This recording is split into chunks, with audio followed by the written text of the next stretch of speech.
मौलाना सरदार अहमद साहब रहमतुल्लाह अलैह के पास ना एक बूढ़ी अम्मा अपना बेटा छोड़ गई। तो हज़रत साहब ने को 2 4 5 महीने रखा। तो बाद में उसकी अम्मा को बुला के कहा कि भाई तू बेवा है, बेटा तेरा यतीम है, मैं नहीं चाहता कि इसका वक्त ज़ाया हो। ये पढ़ने वाला कोई नहीं, सारे नहीं भाई पढ़ने वाले होते। अब यहाँ वाला माँ बैठे हैं, मैं बेअदब भी ना हो जाऊँ। कुछ पूरे 8 साल लगा के भी आ जाते हैं, सनद भी उनके पास होती है। नाराज़ ना हो जाना, ये तो सब अच्छे लोग हैं। सनद होती है पर पता कोई नहीं होता। ये आला हज़रत ने लिखी है बात। सनद होती है, पूरी डिग्री होती है, उस पर कई लोगों के साइन भी होते। तो बहुत सारे तालिब इल्म ऐसे होते हैं जो मदारस में कहते हैं मैं फाजल फलां हूँ, लेकिन कोई शय पास। तो मौलाना सरदार अहमद साहब मुहद्दिस आज़म पाकिस्तान रहमतुल्लाह अलैह उस बूढ़ी को कहने लगे तेरा बेटा कुंद देना है, पढ़ना पढ़ाना इसने कुछ भी नहीं। तो यतीम बच्चा है, कल को तो कहेगी कि मेरे बेटे ने वक्त ज़ाया किया तो वापस ले जा। बूढ़ी अम्मा रोने लग गई, कहने लगी मैं पढ़ाने तो नहीं लाई थी, मैं तो आपको रब का वली समझती हूँ, मैं तो नौकरी कराने लाई थी। नौकरी हज़रत अनस बिन मालिक कहते हैं मेरी अम्मा भी हुजूर की बारगाह में दे गई थी। तो हुजूर की बारगाह में ये नहीं कहा था कि या रसूलल्लाह पढ़ा दें, हाँ हाँ मैं जिम्मेदारी से बात कर रहा हूँ। ये नहीं कहा था हुजूर मुजाहिद बना दें, ये थोड़ी कहा था कि या रसूल अल्लाह सल्लल्लाहु ताला अलैहि वसल्लम से मुफस्सिर मुहद्दिस मुहक्किक मुफ्ती बना दें। हज़रत अनस की अम्मा कह गई थी सोनिया जब तक ये रहेगा ना आपकी नौकरी करेगा, ये घर के काम काज करेगा, ड्यूटी करेगा, हुजूर ये आपकी नौकरी करेगा। तो मेरे महबूब ने फिर दुआ कर दी, अल्लाह इसे बरकत अता फरमा। तुम समझता है खिदमत वाला खाली रह जाता है? जितना जायका खिदमत वाले को मिलता है, जो उसके नसीब में आता है, वो किसी का नसीब कहाँ भाई। हजरत अनस कहते हैं हुजूर ने दुआ कर दी, बरकत की। मुझे तो खेती बाड़ी आती भी नहीं थी, पर लोगों के बाग में साल में 1 दफा फल लगता था, मेरे बाग में 2 दफा लगता था। हुजूर ने दुआ कर दी अल्लाह इसे औलाद दे। फरमाते हैं मेरे बेटे, मेरे पोते, मेरे नवासे, मेरी बेटियां, फरमाते हैं मैं जिंदा हूं और मेरी 100 औलादे मौजूद हैं। परेशान हो गया 100 सुन के बच्चे 2 ही अच्छे, 100 औलादे मेरी मौजूद हैं। हजरत अनस बिन मौलाना सरदार अहमद साहब के पास ना छोड़ गई बच्चा, कहने लगी हजरत जी मैं को पढ़ाने के लिए थोड़ा छोड़ गई हूँ, मैं तो इसलिए छोड़ के गई हूँ कि आप मेहरबानी करें, खिदमत कराएं। तो हजरत जी कहने लगे कोई ऐसा काम ही नहीं, खिदमत वाला क्या कराऊं। कहने लगी पट्ठे पवा लिया करो जी। हूँ लड़ पेंदे ने, कहने ने बच्चे काम करते हैं मदरसे का। हालांकि अब कहाँ बच्चे काम करते हैं, अब तो गुजर गया दौर, अब तो बच्चे काम कराते हैं। अब बच्चे भी नाराज हो रहे हैं, घूर घूर के देख रहे हैं। सही पह रहा हूँ आपको, बच्चे काम कराते हैं, बच्चे कहाँ काम करते हैं। कहने लगी ये चारा डाले करेगा आपकी भैंसों को। तो हजरत ने उसको कहा कि बीबी चारा मेरी भैंसों को डालने के लिए मैंने बंदा रखा हुआ है, तो तू जा ले जा। कहने लगी हाथ बांध के हुजूर मेहरबानी करें रख ले, चारा डालेगा। और पुत्र तवज्जो से चारा डालना हजरत की भैंसों को। रोने लगी, हजरत ने रख लिया, महीने का खर्चा भी देते। शाम को ना वो सारा दिन काम करता, शाम को आके पैरों में भी बैठ जाता। हजरत जी लाएं तेल थोड़ा सा, पैर ना दबा दूं।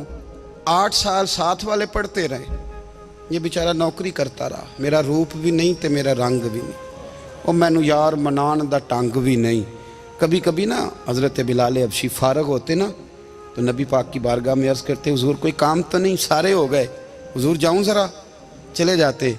एक दिन सलमान फ़ारसी कहने लगे या रसूलल्लाह ये बिलाल कहाँ जाता है। फरमाया जा देख के तो आ। हज़रत सलमान वापस आए तो आके रोने लगे, कहने लगे सोनिया जब यहाँ से जाता है ना तो जाके सैयदा फातिमा की चक्की पीसनी शुरू कर देता, बीबी साहबा के काम करने लगता है, घर में जाके असनैन की ड्यूटी करता है, वहाँ भी काम यहाँ भी काम। वो चारा डालता रहा, उसने चारा डाला। हज़रत मुहद्दिस आज़म की भैंसों को दस्तार फजीलत का वक्त आ गया, सारे पगड़ियाँ सजा के आ गए, आज दस्तार होगी। ये ना पीछे होके बैठ गया, चूँकि पढ़ा ही नहीं था तो दस्तार का है कि दस्तार तो उसकी जो पढ़ेगा, हमने तो पढ़ा ही नहीं, हमने तो यार पढ़ा, घर पढ़ा, ड्यूटी करी। हज़रत मुहद्दिस आज़म रहमतुल्लाह अलैह के यहाँ जब ऐलान होने लगा ना कि अब दस्तार होगी, तो हज़रत ने पहला ऐलान उसका फरमाया। तो मजा वाला बंदा कपड़े भी कदी कदी बदलता है ना, वो कहता है जिस हाल में भी था मैं पलट के देखने लगा कि पढ़ा पढ़ाया तो है, कोई शय नहीं। तो ये माजरा क्या है, पीछे से उठ के आए। तो कहते हैं बाकियों की दस्तार किसी आलिम ने की, किसी सूफी ने की, लेकिन ये भैंसों को चारा डालने वाला जब आया तो मुहद्दिस आदम ने फरमाया पगड़ी के बाल को कोई हाथ ना लगाए, ये सारी दस्तार मैंने करनी है। और फरमाते हैं हजरत बाल भी देते जाते थे और आंसू भी बहाते जाते थे, माथा भी चूमते थे और फरमाते थे दस्तार के बाद चला तो नहीं जाएगा यार, मुझे तो इबादत भी नहीं रह गई, मुझे तो चाबियों को भी नहीं पता कौन सी कहाँ रहती है, जाएगा तो नहीं तू? तो रो पड़ा, कहने लगा सोने जाए तो वो जिसके पल्ले कुछ है हो, आता जाता तो है कुछ नहीं, मुझे किसने रखना है, मैंने कहाँ जाना है, इधर कहाँ तो इधर ही रहूँगा।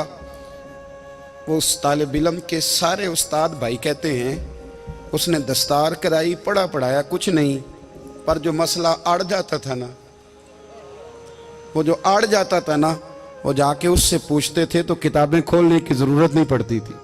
मौलाना अमजद अली साहब आज़मी रहमतुल्लाह अलैह फरमाते हैं यकदम आला हजरत का दरवाज़ा खुला, ये भी मेरे आला हजरत की ज़िंदगी है, इसे भी देखो, यकदम दरवाज़ा खुला तो बूढ़े इमाम के पैरों में जूता कोई नहीं और आला हजरत सर पट दौड़े।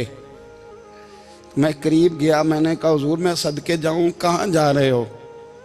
कहने लगे किसी ने बताया मेरा मुर्शद का बेटा रेलवे स्टेशन से गुजरने वाला है, अमजद अली देर न कर यार, कहीं शहजादा नाराज ना हो जाए, मेरे मुर्शद का बेटा, मेरे शेख का पोता, यार जरा जल्दी कर।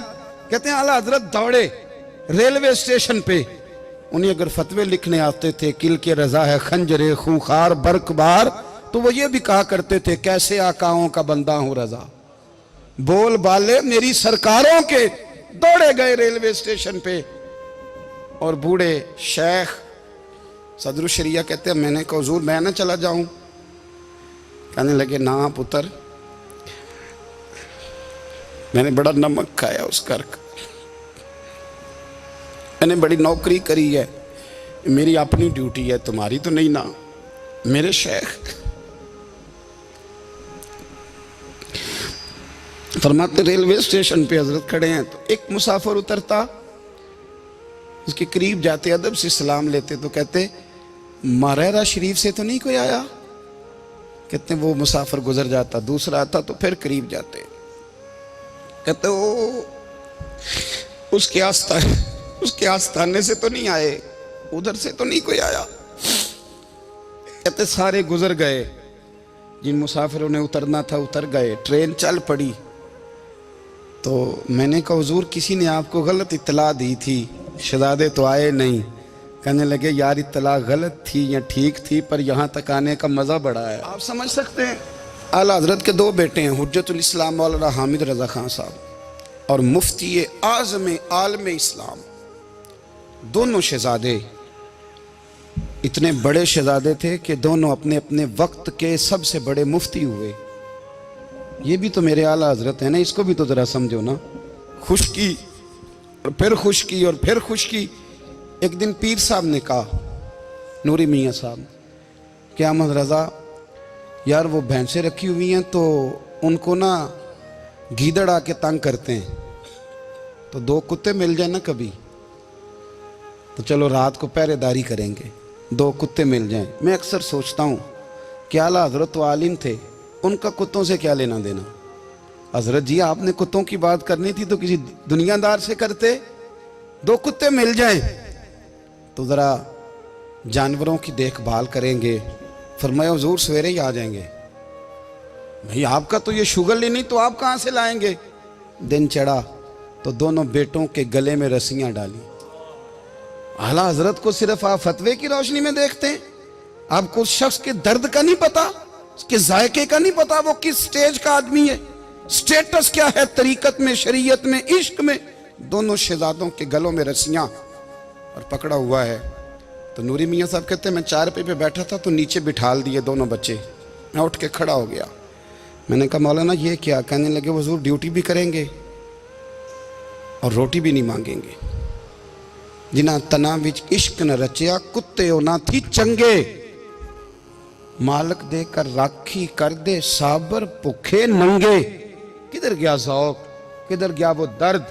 और फिर जब बारी आई रसूलुल्लाह के प्यार की, जब बारी आई नबी पाक की मोहब्बत की, तो फिर फाजिल बरेलवी का कद अगर लिखने में कमाल है ना, तो महबूब के प्यार करने में भी कमाल है। उन्होंने ना सारी ज़िंदगी, यानी सारी ज़िंदगी ये कह के गुजार दी कि इश्क तेरे सदके जलने से छुटे सस्ते, जो आग बुझा देगी वो आग लगाई है। एक सैयद साहब थे, मकान बन रहा था आला हजरत का, तो सामने ना बिल्कुल लाइब्रेरी थी। तो जब मकान बन रहा होता है तो तब सारे मिस्त्री मजदूर अंदर ही होते हैं, तो सब का आना जाना था, सब लोग आते जाते थे बिला झिझक। तो वो सैयद साहब भी एक दिन आ गए, सामने लाइब्रेरी में मिले, फिर चले गए।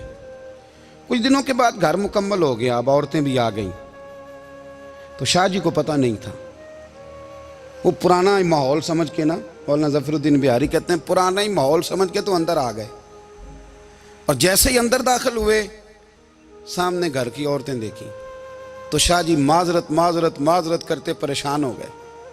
और फिर जब दोबारा पलटने लगे तो आला हजरत दौड़ के गए, हाथ चूमे, कहने लगे शाह जी आपको तो पता नहीं था, और आप मेहरबानी करें ये माजरत वाला लफ्ज़ वापस लें, ये मेरे घर की औरतें नहीं, ये तो सैयदों की बांदियाँ हैं, ये तो नौकरानियाँ हैं, तो आप मेहरबानी करें, ये अंदाज आपका जो है ये दुरुस्त नहीं, आप मेहरबानी पर अंदर आएँ। और फिर सारे ख़ानदान को लेके पर्दे के पीछे खड़ा किया और कहने लगे शाह जी को गलती लग गई, उन्होंने हमसे माजरत की, अब हम सारे मिल के उनसे माजरत करेंगे, इसलिए कि ये रसूलुल्लाह का ख़ानदान। यार थोड़ा बहुत दो चार लफ्ज़ जिस बंदे को आ जाए ना, दो चार लफ्ज़, मैं ज़ाती तौर पे ना आपको पता है, मैं तो नात खानों से तो हमारी बनती नहीं, बहुत सारे नात खान तो हमें वैसे ही नहीं। मैं कहता हूँ नात आने दे जाने का नाम नहीं, नात तो कलाम का नाम है। किसी बुजुर्ग की बात पढ़ो, कुछ मतलब उसमें कुछ ज़ौक़ हो, कुछ दर्द हो, ये क्या बात हुई जो आजकल काम शुरू है। लेकिन आपको पता है हम नात खां की भी इज़्ज़त करते हैं। मैं जिस नात खां से नात सुनता हूँ, मैं दिल की कल्ब की गहराई से उसका हया करता हूँ, मैं इकराम करता हूँ, अल्लाह जानता है, मैं एहसास देता हूँ, इसलिए कि मैं समझता हूँ ये जब बोलता है ना तो मुझे मदीने वाले की याद आती है, ये नबी करीम की याद दिलाता है, तो इसका एहसास है। आला हज़रत फ़ाज़िल बरेलवी रहमतुल्लाह ताला अलैह ने नबी करीम से मोहब्बत की और हुजूर सैयद आलम सल्लल्लाहु अलैहि वसल्लम से ताल्लुक़ रखने वाली हर शय से मोहब्बत की। उन्होंने अपने ज़ौक़ को कभी फीका नहीं पड़ने दिया। सारी ज़िंदगी रसूलुल्लाह सल्लल्लाहु अलैहि वसल्लम का प्यार। थोड़े दो चार लफ्ज़ मेरी तरह किसी शख्स को आ जाएं तो वो अदब अदाब के दायरों से निकल जाता है, वो हर चीज़ को किलो काल के जायके में रखता है। इसलिए मुल्ला रूमी फरमाया करते थे, सेठ आदमी हो ना, जेब में पैसे हो तो उसका पीर कोई नहीं होता। अगर कोई ओहदा मिल जाए, बंदा किसी दर्जे पे पहुंच जाए तो उस बंदे का भी मुर्शद है, और अगर चार लफ्ज़ पढ़ जाए तो अक्सर मेरी तरह के बंदे खलीफे होते हैं, मुरीद नहीं होते। नाराज़ तो नहीं हो गए आप लोग? मेरी तरह के लोग ना खलीफे होते हैं, बताते हैं 14 जगह का खलीफा हूँ, तो सवाल ये है कि ग़ुलाम किसका है? मेरी खिलाफतें। ओ खुदा के बंदे, ग़ुलामी असल चीज़ है। आला हज़रत फ़ाज़िल बरेलवी रहमतुल्लाह ताला अलैह ना लोगों से पूछते, जब कोई मदीने से आता, मक्के से आता, हज करके आता, तो पूछते मदीने गए थे? सदरुल शरिया रहमतुल्लाह अलैह फरमाते हैं, किसी ने कान में आके कहा हुजूर वो मोची हज करके आया। पक्की बात है हुजूर? हाँ। फरमाया चलो चलें। हज़रत जी वो लिखना नहीं, तो मैं आके देखते हैं। हज़रत मेहमान, ओए आके देखते हैं। कहते दौड़ने लगे, वो जूते गांठ रहा था, जाके पूछा हज करके आए हो? कहा हाँ। मदीना शरीफ गए थे? वो जिस बंदे के पास लोग तारीखें लेने जाएं तो टाइम ना मिले, भाई आज मदीने गए थे? कहने लगा जी बड़ा करम किया सरकार ने, मैं तो 1.5 महीना रह के आया हूँ। कहते हैं जुब्बा कहीं, पगड़ी कहीं, कलम कहीं, शागिर्द कहीं, मुरीद कहीं, और अंदर नहीं, हुजरे के अंदर छुप के किसी की तादीम नहीं, चौक में मोची जूते गांठने वाला दुनिया देख रही है। आला हजरत झुके और मोची के पैर चूमने शुरू कर दिए। लोग पकड़ दें, हुजूर ये क्या? वो भी पैर, कहने लगे पीछे हट जाओ, ये वो कदम है जो मेरे मुस्तफ़ा करीम के दरे दौलत से होके आए। हरम की ज़मीन और कदम रख के चलना, अरे सर का मौका है वो जाने वाले। ये जायका, ये दर्द, तो आला हजरत ने ना ज़ौक़ वाली ज़िंदगी गुजारी, अदब वाली ज़िंदगी गुजारी, प्रेम वाला वक्त गुजारा, इश्क वाला वक्त गुजारा। हजरत बिलाल हबशी कभी सिपा सालार बने थे किसी जंग में, किसी सूबे के गवर्नर बने हो? बोलो तो सही यार। उनका तारुफ क्या था? नबी करीम के गुलाम।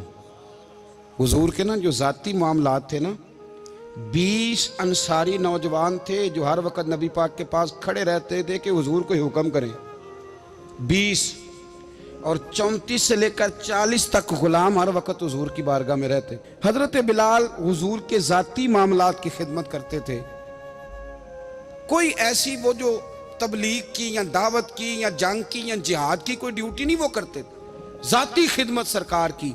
हजरत उमर फारूक वो शख्स हैं कि जिन्होंने कभी किसी बंदे को खातर में नहीं लाए वो, लेकिन जब हजरत बिलाल आते थे ना तो जनाब उमर उठ के खड़े होते थे, कुर्सी छोड़ते थे और फिर एक नारा लगाते थे, कहते थे या बिलाल अंता सैयदुना, बिलाल तू हमारा सरदार है यार, तू हमारा।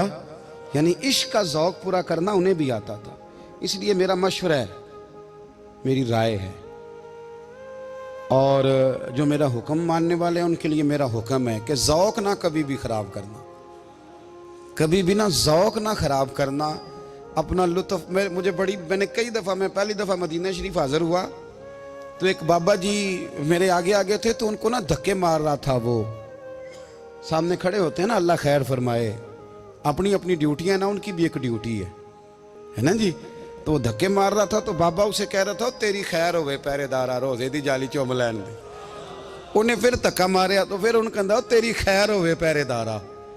मैंने, वो बिल्कुल अनपढ़ बाबा जी थे पर मुझे उन्होंने बहुत बड़ी बात समझा दी, मैंने उनसे बड़ा सीखा, मिंबर पे जिक्र कर रहा हूँ। वो तीसरी दफा फिर धक्का मारा, तेरी खैर होवे पहरेदारा, रोजे दी जाली। तो बाबा जी बाहर निकल आए तो मैं भी पीछे निकल आया। तो मैंने कहा बाबा जी यहाँ कुछ इन्होंने बांग्लादेशी और हिंदुस्तानी भी रखे हुए हैं, पर ये तो अरबी था खालस। उन्होंने कदों तो भी समझ आती सी, तुसी पंजाबी का शेर सुनाई जा रहे हो। कहते पुत्र मैनू भी पता है उन्होंने नहीं समझ आ रही, पर मैं तो अपना रांझा पै राजी करता सा। मैनू पता है उन्होंने कहा ओ यार असी रांझा भी तो राजी करना है कि नहीं, कि सारी जिंदगी किलो काल के झगड़े में पड़े रहना। ऐ इश्क तेरे सदके जलने से छुटे सस्ते, जो आग बुझा देगी वो। और एक जगह पे आला हजरत कहते हैं जान दे दी वादा दीदार पर, हमने जान दे दी। हाँ, खाली उसने वादा किया था कि आऊंगा, आया नहीं था, पर जान हमने पहले दे दी। तो इसलिए ना ज़ौक़, शौक़, प्यार, वारफ्तगी, मोहब्बत असातिज़ा के लिए, बुज़ुर्गों के लिए, उलमा के लिए, मशाइख के लिए, बड़ों के लिए, ना ज़ौक़ ना कभी ख़राब होने पाए। अल्लाह आपको सलामत रखे। और कुछ दुआएं मैंने दे दी हैं, कुछ अल्लाह जानता है मेरे दिल में हैं, वो मैं देता रहता हूँ। अल्लाह आपको हमेशा शाद व आबाद फरमाए।